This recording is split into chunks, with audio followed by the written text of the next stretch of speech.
For this week's reading log, I chose Last Stop on Market Street. It is by Matt De La Pena. The illustrator is Christian Robinson. The publisher is Penguin Books. The copyright date was in 2015.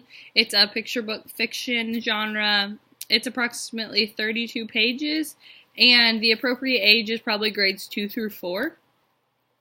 So the book starts with CJ and his Nana leaving church.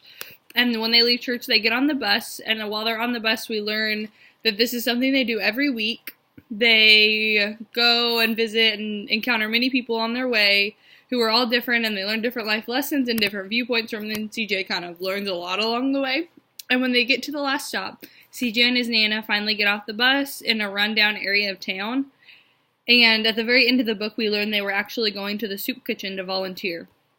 So along the way, his Nana shows him the beauty in things that we may not see as beautiful otherwise, like the rundown buildings. They're able to see a rainbow behind them, so it's kind of showing the beauty in everything. And there's homeless people walking through them, and it's showing that everybody has different walks of life and experiences different things. And so I think this book incorporates a lot of diversity, which would be good for children. We see it in the images it shows. There's a blind man on the bus. There's just a lot of different people who have had different journeys throughout life that CJ is able to encounter because of his grandma having him go to the soup kitchen each week. And I think that the theme of this book deals with diversity and perception. How we perceive things is different from our norms, and how we perceive things is kind of how we react. So we need to take that into consideration.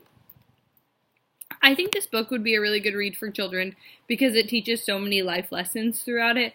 It teaches you to see the unexpected beauty in life, no matter what you may encounter. Although the overall outlook of the book is positive, the text also acknowledges that not everyone is living in an ideal situation, and there are people facing hardship.